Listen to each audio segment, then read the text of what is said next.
Is there anything sharp or a pen? If you have one, please give it to me. I need to help him wake up, and time is running out. Pearson International Airport, Toronto. A middle-aged man named Richard Sterling collapsed on the floor, vomiting blood. Security officers ran around in panic trying to find a doctor, but no one dared to approach. And then suddenly a young Canadian girl named Sarah, dragging a suitcase behind her, ran up. Sarah didn't ask for modern medical equipment. She asked for just a pen. People around were bewildered as to what she was going to do with a pen, but what happened in the next second was a miracle that no one expected. However, this miraculous rescue was not the end, but the beginning. This incident completely changed the young girl's life and pulled her into a whirlwind of a grand conspiracy she had never suspected. What can happen because of a single pen, and what trials will this girl have to face?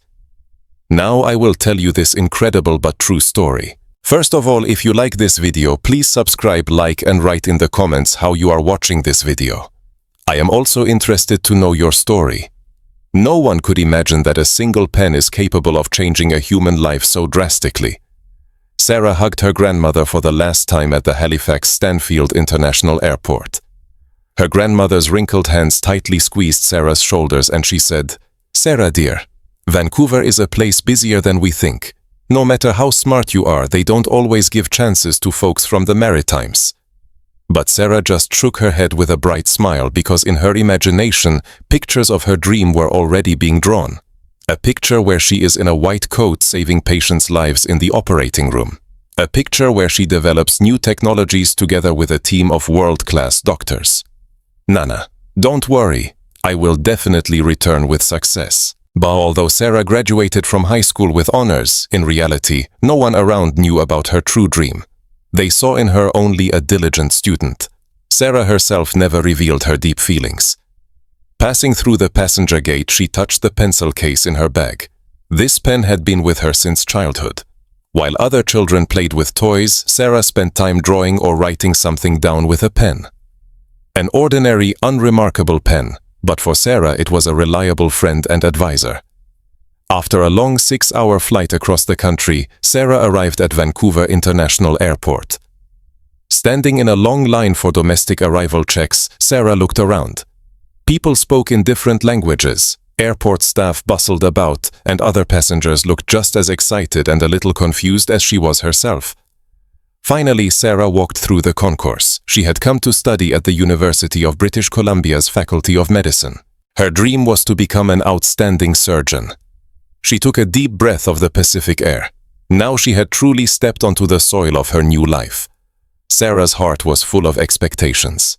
While she walked to get her luggage, she felt thirsty and approached a vending machine for drinks. As she was putting in a loonie to buy water, a noise was heard from behind. "Is that person okay?" Sarah turned around. A middle-aged man sitting on a bench suddenly began to tremble and doubled over. The man in the suit had a pale face and cold sweat appeared on his forehead. People began to whisper. Someone asked if he was okay, but the man could not answer. The crowd grew, and the situation seemed serious. At first, Sarah just watched. She was just a student, and this was a big city. She thought that specialists would arrive soon. But time passed, and medical personnel still did not appear, and the man's condition seemed to be worsening. Suddenly, the man vomited blood. People recoiled in shock. Someone shouted, "Is there a doctor here? A doctor!" RCMP officers and security ran up, but they seemed not to know what to do. They said that they had already contacted the paramedics, but the ambulance would take some time to arrive due to traffic on the Sea-to-Sky highway. Something began to dawn in Sarah's consciousness, something that she hid and that no one knew about, but it was not time yet. Sarah continued to stand in place, tightly gripping her suitcase. The man's face was becoming paler. He tried to breathe, but it seemed something was stuck in his throat. The voices of people around became louder and more anxious. "Help! When will the doctor arrive? If this goes on, he will die." Sarah felt her heart beating wildly. A situation she had only seen in textbooks was unfolding right in front of her. Judging by the man's symptoms, she knew that this was not just fainting or a heart attack. The way he grabbed his throat and gasped indicated problems with the airways, but Sarah still hesitated. She was not an official doctor. Moreover, this was a litigious society. She didn't know what would happen if something went wrong. If she made a mistake, her life and his life could be in danger. One of the guards was hurriedly speaking on the radio. "Ambulance, where are you? The patient is very bad."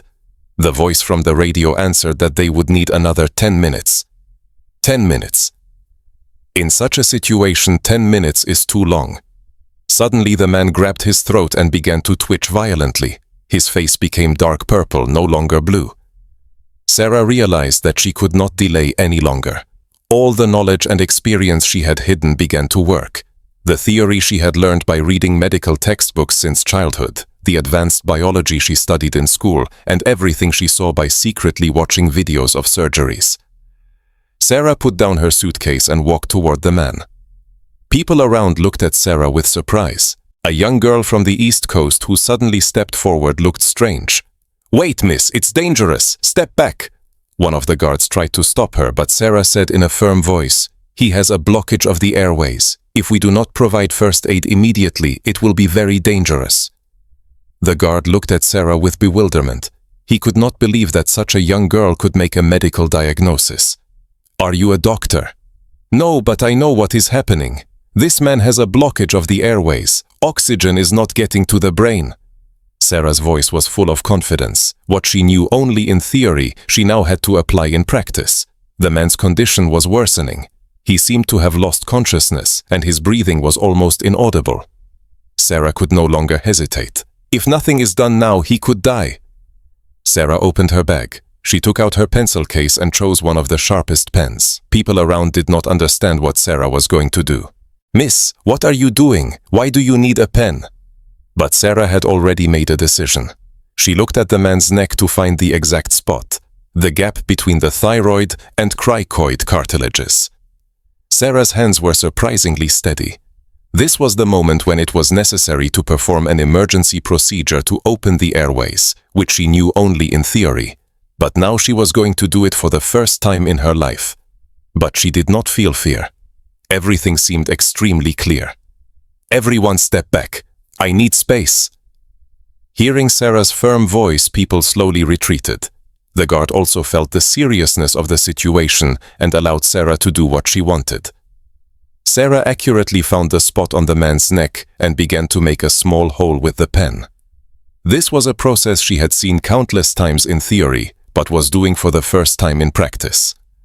However, the movements of Sarah's hands were precise, like those of a doctor with many years of experience. After a few seconds, air rushed out of the man's mouth along with what was interfering with breathing, and soon his breathing normalized. His face, which had been dark purple, was gradually returning to normal. The observing people gasped in amazement. "Wow, he really came to his senses. How is this possible? This girl saved him." The man slowly opened his eyes and regained consciousness. The first thing he saw was Sarah's face looking down at him. Although he did not yet fully understand the situation, he felt that he was alive. And right then the ambulance arrived, but the emergency had already been resolved. The paramedics were stunned by the emergency procedure Sarah had performed. "Who did this?" The guard pointed to Sarah and replied, "A student from Nova Scotia." The paramedics looked at Sarah with disbelief. It was impossible for a student to so perfectly perform an emergency procedure to open the airways. Finally, Sarah began to realize the gravity of what she had done. All eyes were fixed on her, and the paramedics continued to ask her questions. Where does she know this technique from? Is she really a student? Does she study medicine? At that moment, Sarah realized that her life in Vancouver would begin so excitingly, and she did not know how this incident would change her life. After the man fully recovered, the situation began to change rapidly. When the paramedics were about to put him on a stretcher, he raised his hand asking them to wait. Then he turned to Sarah. "You saved me, didn't you?" Sarah, a little surprised, nodded. She couldn't believe she had really saved someone's life. "I just did what I had to do." The man looked carefully into Sarah's face. In his eyes was sincere gratitude. "May I know your name and phone number? I must thank you." Sarah was about to give her contacts, but the man was already being taken away on a stretcher. Leaving, he said to her for the last time, "My name is Richard Sterling. We will definitely meet again. You are my savior." Hearing the surname Sterling, some of the people around changed their expressions. Someone whispered quietly, "Is that Sterling from Sterling Meditech?" "Yes, judging by the clothes it looks like it." Sarah did not yet know who Richard Sterling was, but by the reaction of those around her, she guessed that he was a very famous person. After the ambulance left, the airport returned to its usual bustle. But some people still surrounded Sarah. They continued to discuss what she had done. That was simply incredible. For a student to be able to provide such first aid. She must be a medical student, or maybe already a doctor. Sarah felt uncomfortable with such attention, and she tried to leave unnoticed, but an airport employee approached her. "Excuse me, could you give a statement about what happened? This is standard airport security procedure." Sarah had no choice, and she had to follow the employee to the airport office. There she had to explain in detail everything that happened, how she assessed the situation, why she was able to provide first aid, and where she learned this technique. Sarah told everything as it is. She studied medicine in books back home and knew this emergency aid technique, but she added that this was her first time applying it in practice. The airport staff listened with amazement. It is impossible that you could so perfectly provide first aid, knowing only the theory. You know that this incident might get into the media. Mr. Richard Sterling is a very famous personality. Finally, Sarah realized the seriousness of the situation. She did not just save a person, she saved a famous personality, and this story could become public property. While Sarah was taking a taxi to her dormitory on the UBC campus, she replayed all the events of today in her head.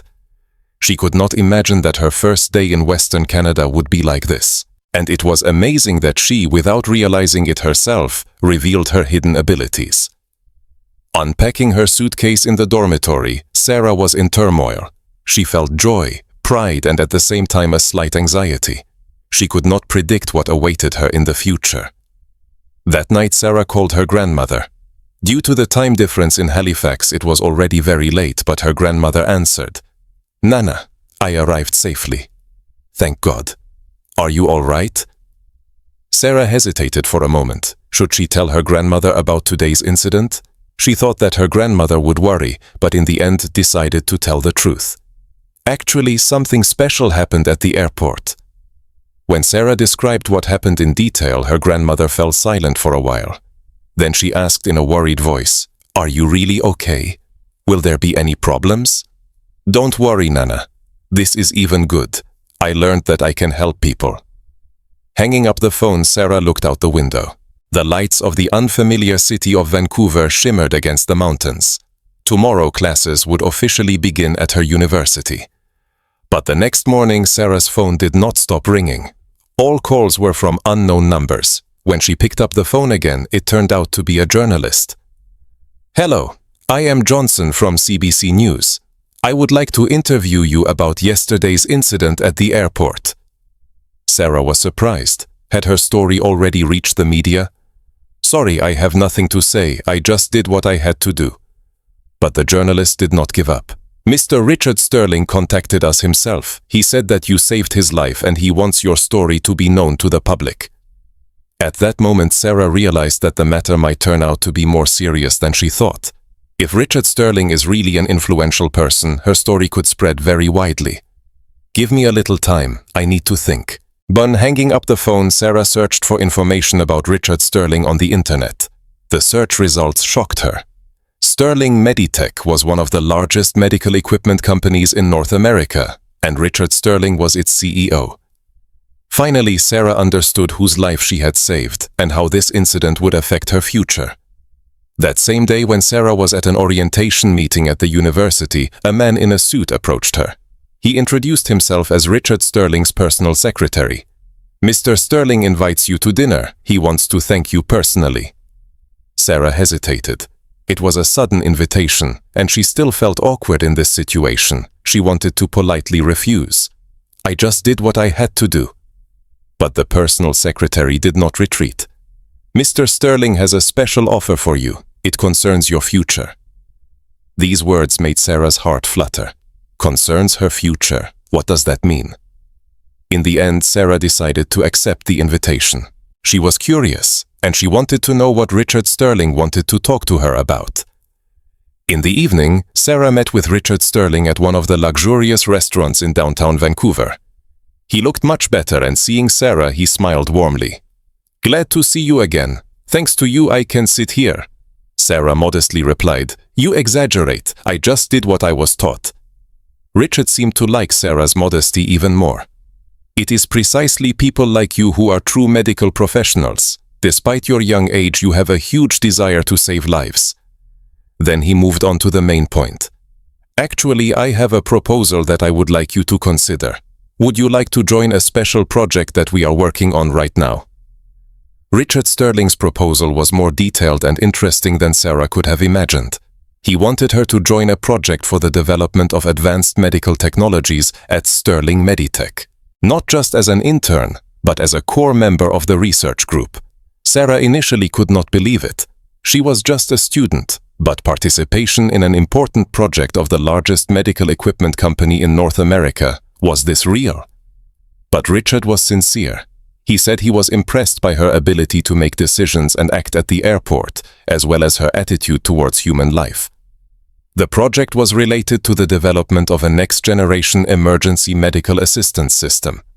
The goal was to make complex and bulky emergency medical equipment simple and accessible for use by everyone in an emergency situation. This project came from the philosophy that sometimes the simplest tools are the most effective, as for example when Sarah used a single pen to save a human life. Sarah thought for several days. Of course, this was an interesting opportunity, but it also carried a great responsibility. Moreover, this was a path different from her study plans. But in the end, Sarah decided to accept the offer. Developing technologies that can help people in real situations corresponded to her dream. Sarah's daily life completely changed. In the morning, she attended classes at the UBC Medical School, and in the afternoon and evening she worked on the project in the Sterling Meditech Research Laboratory. At first she felt tired, but Sarah was happy with every process. Other members of the research group initially looked at Sarah with doubt. Despite her unusual story, they were not sure if such a young student could be useful to the team. But Sarah was soon able to dispel their prejudices. Her ideas came from a perspective that other researchers never thought about. Instead of making complex medical equipment even more complex, she returned to the essence and looked for the simplest and most effective methods. Just like in the case when she used a single pen to open the airways. Especially in the development of a portable emergency diagnostic system, Sarah's abilities were amazing. She approached the problem considered by the research group from a completely different angle. She developed a system that even ordinary people who are not medical professionals could easily use, and at the same time it could give an accurate diagnosis. When Sarah's idea was embodied in a prototype and passed the first tests, the entire research group was delighted. Richard Sterling personally summoned Sarah to congratulate her and said that he wanted to entrust her with a more important role. But such rapid growth of Sarah did not please everyone. In particular, Victoria Vance, the vice president of Sterling Meditech, was unhappy with Sarah's role. Victoria had worked in the company for more than 20 years and was unhappy that a young Canadian girl who had just appeared was attracting so much attention. Victoria's dissatisfaction was not just envy. Her prejudice came from the fact that Sarah was from a rural province. She often told colleagues that students from small towns were not cut out for the corporate world. Therefore, Sarah's success was unbearable for her. Victoria used various methods to interfere with Sarah. She deliberately ignored Sarah's opinions at meetings and emphasized only the problems in the ideas that Sarah offered. But Sarah's abilities were above these obstacles, and Victoria's actions became more and more obvious. The situation became even more complicated when the media showed interest in her. After the incident at the airport where Richard Sterling was saved, Sarah's story became the main news. She became a celebrity overnight. Canadian Evening News told Sarah's story, and she was invited to several talk shows. The media dubbed her the medical prodigy from the East. The fact that a young girl played a key role in a world-class project in the field of medical technologies made her story even more interesting. Photos and interviews of Sarah were published daily in newspapers and on the internet. This attention caused Sarah discomfort. She just wanted to study hard and do research, but people paid too much attention to her. But at the same time, this attention was useful for her research, as it brought support and new opportunities. Sarah's success was warmly received in her hometown too. Local media presented Sarah as the pride of Nova Scotia, and the provincial government sent her a congratulatory message. Her high school and university also organized celebrations in honor of her success.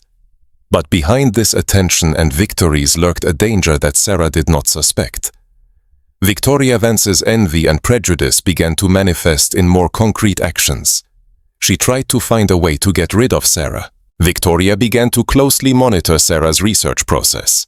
She hoped to find the slightest mistake to blow it up into a big problem. In addition, she tried to find a way to appropriate Sarah's ideas and research results. Sarah did not suspect any malicious intent. She devoted herself to research with a pure soul. Her relationships with colleagues were good, and she still enjoyed Richard Sterling's trust. But one day, important information disappeared from the research laboratory. Data from a key experiment that Sarah had been collecting and analyzing for weeks suddenly disappeared from the file.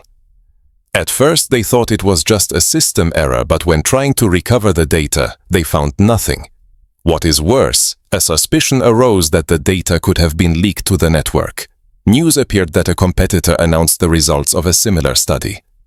An internal investigation was launched in the company about the possible involvement of one of the employees. Sarah felt unfairly accused. She knew she had done nothing wrong, but why was she under suspicion? But the situation was not in Sarah's favor. Victoria did not miss this opportunity. She began to secretly spread rumors about Sarah, emphasizing that Sarah was just a student and questioning whether she could have stolen data for personal gain or another company. Victoria's plan was complex and systematic. She had long created her network within the company and now began to use this network to pressure Sarah. The data leak incident allowed Victoria to fully begin spreading rumors about Sarah. While the internal investigation was going on, Victoria began to plant information about Sarah's suspicious behavior to the investigation team. She pointed out that Sarah often stayed alone in the laboratory until late at night, often used a personal laptop, and regularly communicated with family and friends back east. In fact, these were ordinary everyday actions, but in Victoria's interpretation, everything turned into suspicious activity. Moreover, the fact that Sarah was young contributed to the rapid spread of these rumors. As the investigation progressed, Sarah's position became increasingly difficult. Colleagues looked at her with different eyes, and at meetings, her opinions were no longer accepted as unconditionally as before. Even Richard Sterling seemed to try to keep his distance from Sarah until the situation was clarified. Sarah quickly felt this change. Just a few weeks ago, people welcomed and accepted her, and now they looked at her with suspicion. Sarah knew she had done nothing wrong but could not find a way to prove her innocence. The situation worsened even more. A few days later, another security incident occurred. This time it was discovered that the main blueprint of the project Sarah participated in was copied without permission, and the record of copying was linked to Sarah's personal account. Sarah was in shock. She never copied this file, but the system logs had a clear record that her account accessed the file and copied it. Sarah desperately tried to prove her innocence, but the presence of physical evidence made her words look like excuses. Victoria did not miss this opportunity either. She convened an emergency management meeting and demanded that Sarah be immediately removed from the project and banned from entering the company. She argued that if Sarah remained in the company, it would bring even more harm. At the management meeting, Richard Sterling pondered. He wanted to believe Sarah but could not ignore the interests and security of the company. In the end, Richard decided to temporarily suspend Sarah from participation in the project, pending clarification of circumstances. Sarah was in shock hearing this news. She was suspended from the project to which she gave all her strength. Moreover, she was accused of something she did not commit. Sarah simultaneously felt injustice, anger, and despair. Leaving the company, she could not hold back tears. Everything she had fought for over several months collapsed overnight. The glances of colleagues were cold, some even avoided her. The most painful was the reaction of the media. When the news about Sarah's suspension from the project spread, the media rushed to report it. Just a few months ago they praised her as a prodigy, and now they presented the news in a completely different light. The media began to dig into her past again. Did she really have such amazing abilities? Or was it all fiction or staged? There were even reports questioning whether the incident with the first aid at the airport was planned in advance. Sarah felt even more despair reading these reports. She could not bear that her sincere desire to help people was being questioned. Sarah did not understand why she had to face such a thing. Canadian media also widely covered this news. At first, there were many articles in defense of Sarah, but over time, critical articles began to appear. Some even condemned Sarah for ruining the reputation of young Canadian researchers. Sarah spent time alone in her dormitory, thinking heavily.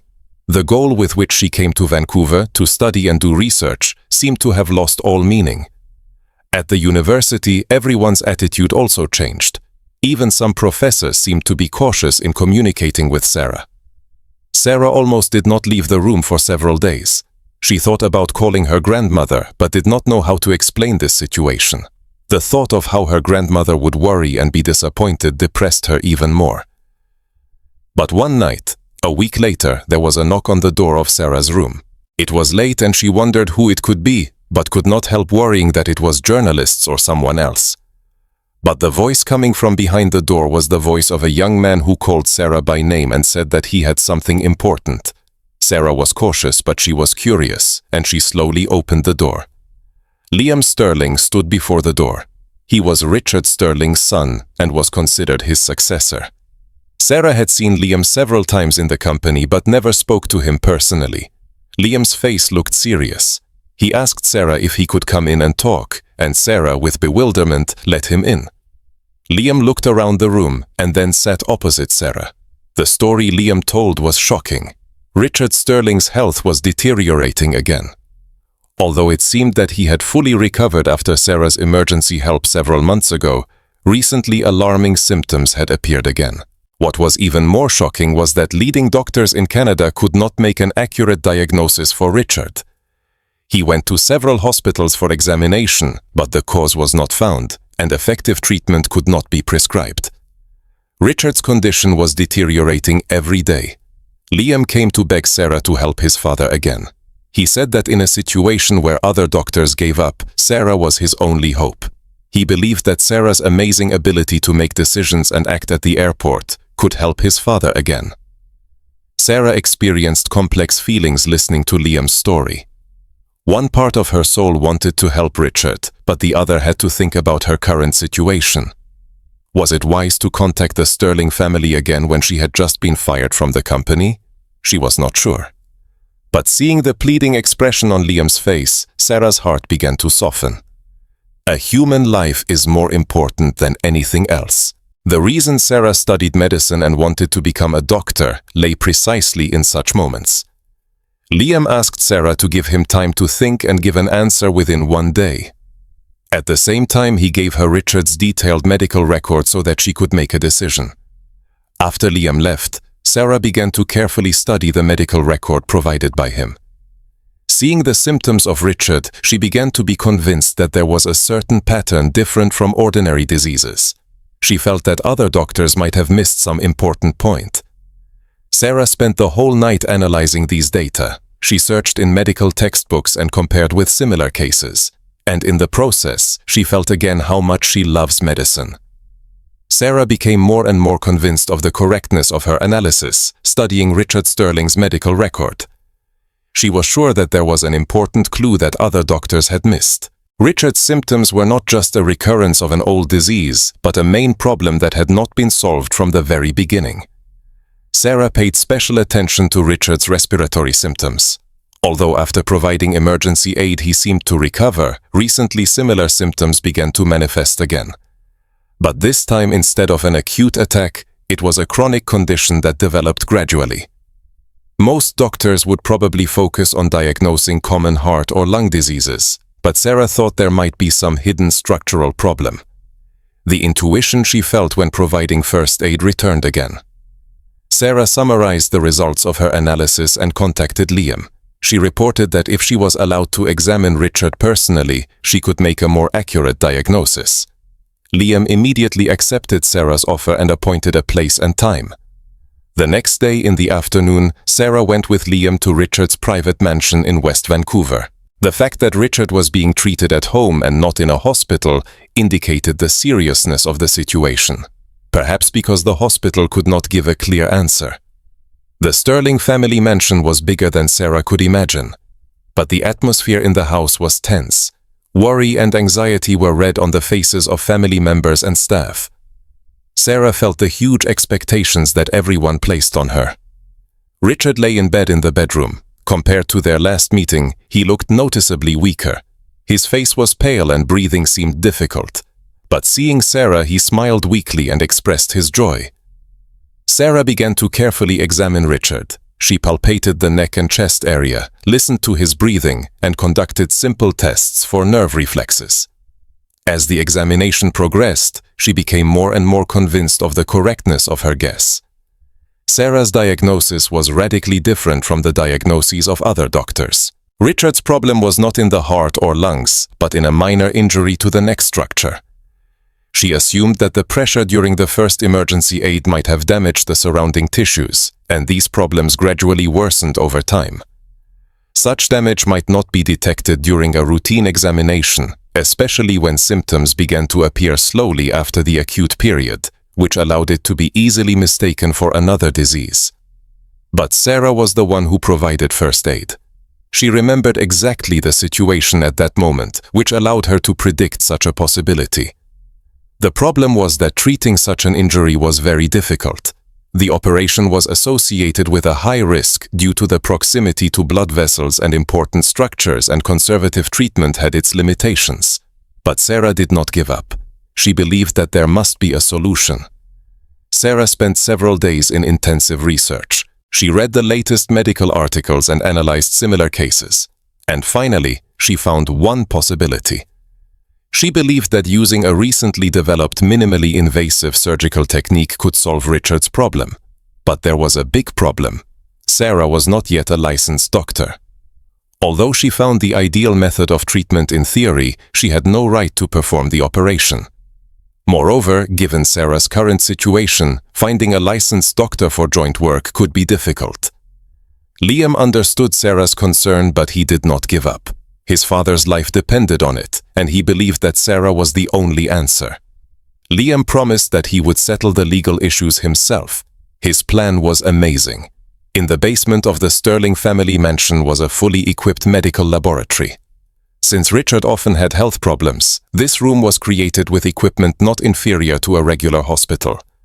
Liam proposed to perform the operation unofficially there. Sarah hesitated greatly about this proposal. In case of success, she could save Richard's life, but in case of failure, all responsibility would fall on her. Moreover, she would have to face charges of illegal medical practice. But it was obvious that she had no other choice. Sarah finally made a decision. She would save Richard. She felt that facing all the difficulties and mistakes of the past was preparation for this moment. The reason Sarah studied medicine and wanted to become a doctor was to help people in such situations. Preparation for the operation was thorough. Liam secretly prepared the necessary medical personnel and equipment. They pretended it was private care for Richard, but in reality, it was preparation for a complex operation. Sarah planned the operation in detail and was ready for all possible situations. On the night before the operation, Sarah could not sleep. She was not sure if the operation would succeed and if she could take on this huge responsibility. But at the same time, she felt a certain confidence.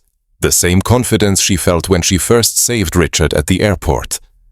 Sarah touched her pencil case again, the pen she carried with her since arriving in Western Canada. She never thought that the story, which began with a single pen, would lead to such a big operation. But it seemed to her that all this was connected in some miraculous way. The next morning, the operation began. Sarah knew that these would be hours she would never forget. This was the moment when she had to fight for life and death, putting at stake everything she had. The light in the operating room flashed brightly, and Sarah put on a surgical gown. When she took the scalpel and stood in front of Richard, Sarah felt that she was becoming a real doctor. Not because of age or license, but because the heart that wants to save a life is the quality of a real doctor. Sarah's hands began to move and the most important moment began. In the cold operating room, Sarah's hands were surprisingly steady. In the first few minutes, pressure gripped her whole body. But when she took the scalpel and made the first incision, everything became clear. Like a musician who had been preparing for a stage performance for a long time, Sarah perfectly combined all her knowledge and intuition. Slowly opening Richard's neck area, Sarah confirmed that her diagnosis was correct. Minor damage that occurred during the first emergency aid had gradually compressed the surrounding tissues over time. This was an obvious reason why other doctors did not find what she found. This type of damage could not be detected unless approached from a special point of view. The operation turned out to be more complicated than expected. The damaged tissue was intertwined with blood vessels and important nerve structures, which created a serious risk with the slightest mistake. But Sarah acted calmly, step by step. The process, which she had scrolled through countless times in theory, was accurately applied in a real situation. During the operation, Liam waited anxiously outside the operating room. Sometimes he peeked inside, but it seemed that Sarah was so focused on what she was doing that she did not pay attention to the outside world. Liam could not help but feel confident that his father had made the right choice.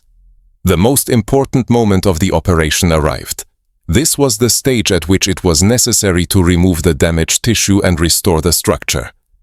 If the slightest mistake occurred, the function of Richard's respiratory system could be irreversibly damaged. Sarah stopped her hand for a moment and took a deep breath.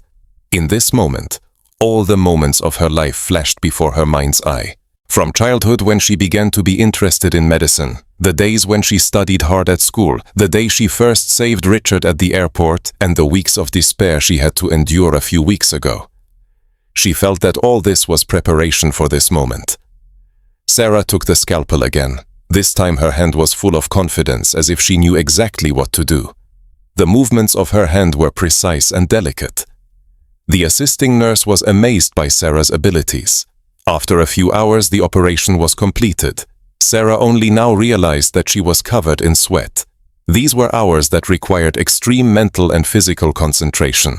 But the result was perfect. The damaged tissue was well restored, and Richard's respiratory system seemed able to return to normal operation immediately.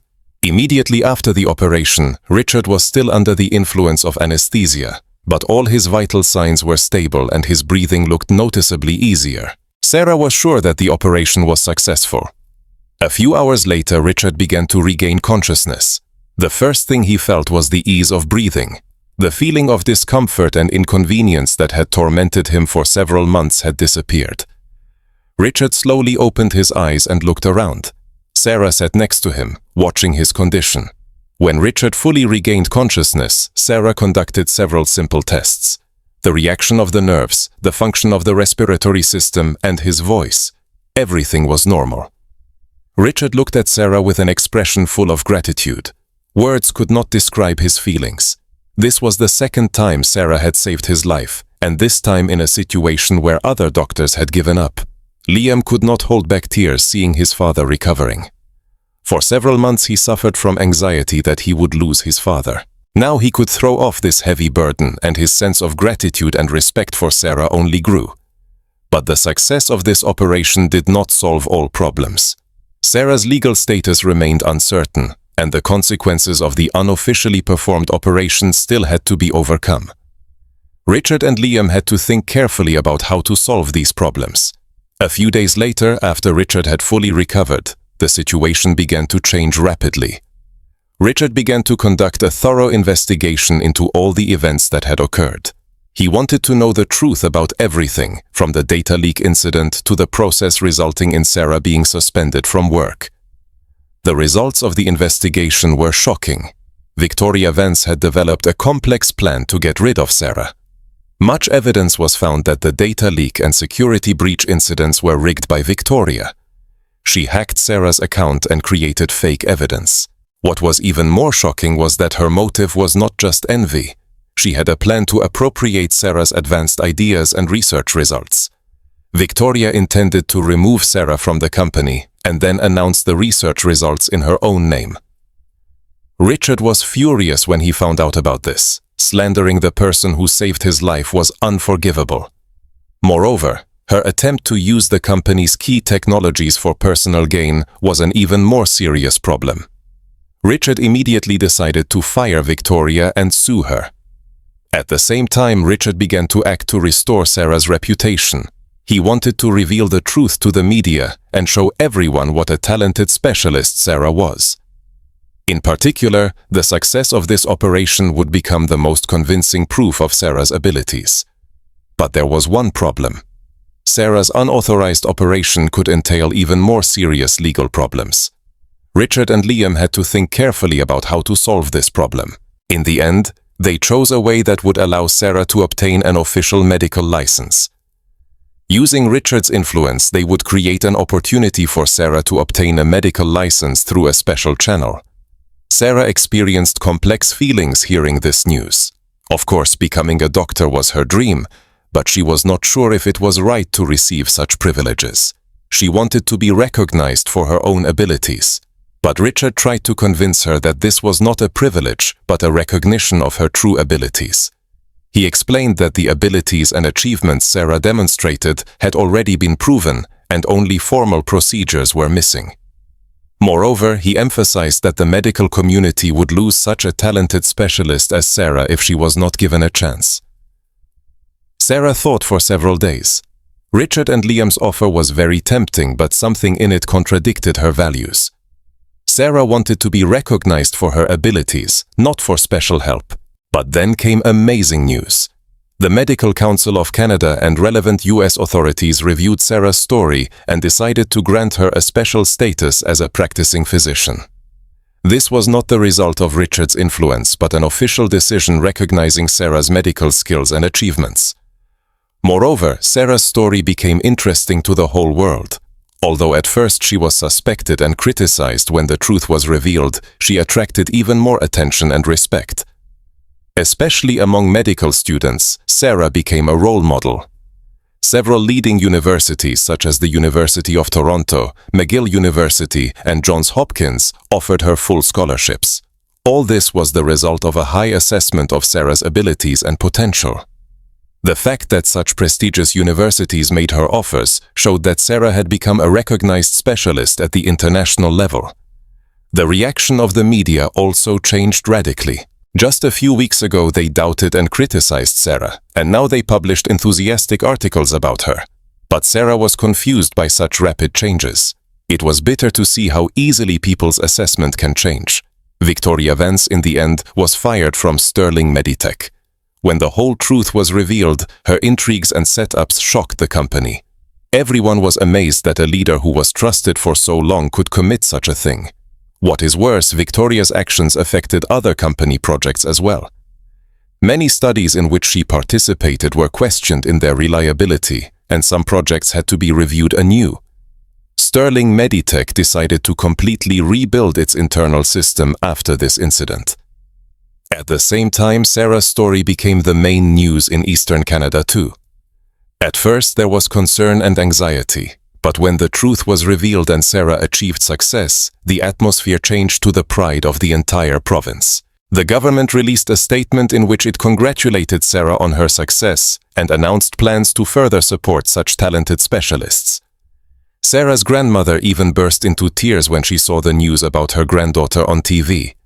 Although at first she did not sleep from worry, now her heart was full of pride and happiness. Her grandmother called Sarah to cheer her up and support her. But in Sarah's soul there was still confusion. Of course, she was glad that all misunderstandings were resolved and she was recognized, but the wounds she received in this process did not heal so simply. She learned that people can easily succumb to prejudice and change their opinions so quickly. Liam made an official statement at a press conference. He clearly stated that Sarah twice saved his father's life and that she is an outstanding medical professional. In addition, he announced that Sterling Meditech would actively support young talented specialists like Sarah. At this press conference, Liam emphasized the idea that we must abandon prejudices related to background or age. He said that true abilities and dedication do not depend on these external factors. Sarah proved it. This had a huge impact on society and sparked a new discussion about diversity and acceptance of differences. But amidst all this happiness and opportunities, Sarah made a decision that surprised many. Sarah declined invitations from all prestigious universities, such as U of T or McGill, and announced her intention to return to Nova Scotia. Sarah's decision was incomprehensible to those around her. Why does she refuse such a wonderful opportunity? Richard and Liam tried to convince Sarah, but she remained adamant. The reason Sarah decided to return to the Maritimes was very clear. Having experienced all this over the past few months, she realized what she really wanted. She did not want loud fame or work in a big hospital. She wanted to work where she could truly help people in need of help. Sarah spent her last days in Vancouver reflecting on the past. From the moment she first helped Richard at the airport to today, so much had happened. Success, failure, fame and disappointment, trust and betrayal. She learned all sides of life in a concentrated form. But most importantly, she found herself as a doctor. Sarah was sure that she wanted to be a doctor who quietly and carefully cares for patients, and not a famous doctor in the spotlight. Being on the plane returning to Halifax, Sarah looked out the window and reflected. This was a new beginning. With the experience and knowledge gained in the West, she wanted to do something meaningful back home. A few months later, Sarah worked in a small children's hospital in rural Nova Scotia. This hospital was not luxurious or big, but for Sarah it was the most important place. Here Sarah treated children every day and calmed their parents. One day Sarah put a pen on her desk. It was the very pen with which she saved Richard when she first arrived in the big city. This pen now had a special meaning for Sarah. It was a symbol that even the most simple tool can save a life, and that true medicine comes from a warm heart. Children who came to the hospital looked at Sarah with curiosity. How can such a young girl possess such medical skills? And why does she work in such a small hospital? Sarah always told the children the same story. She took her pen, showed it to the children, and said that this small pen can save a life. Therefore, they can also start small to achieve their big dream. The children listened to Sarah's story with shiny eyes. Some even said they wanted to become doctors like Sarah. Sarah's story eventually became a legend. The brilliant Canadian girl who was able to save a life with a pen returned from the corporate world with all honors to find the true meaning of healing. But Sarah herself did not attach much importance to these praises. In the evening, after the end of the daily reception, Sarah went up to the roof of the hospital and looked at the sky. Somewhere far away was Vancouver, where a lot was still happening. But Sarah was sure that at this time and in this place she was doing what she should. In Sarah's hand was still that pen. Now this pen was not just a writing tool, but a symbol of Sarah's philosophy and faith. A symbol of faith that from the simplest and most elementary, one can make the greatest. Sarah looked at the stars in the night sky and silently made a promise to herself. She would continue to treat every patient with care and confidently walk the path of a doctor. Age is just a number, and the most important thing is the attitude towards human life. The story, which began with a single pen, came to its conclusion. In the end, she chose the path she really wanted, refusing all honors and opportunities. She chose a quiet little children's hospital instead of a bright stage and real medicine instead of fame. Now Sarah still works in that small hospital and treats children every day. On her desk in the office still stands that pen.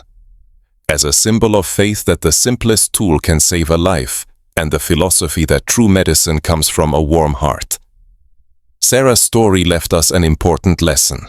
Age is just a meaningless number, and true abilities and dedication cannot be overshadowed by prejudice or discrimination. And most importantly, above all, a pure heart wishing to save a life is the greatest medicine. Maybe you also have a small pen that will help someone like Sarah. If there is, do not hesitate to act.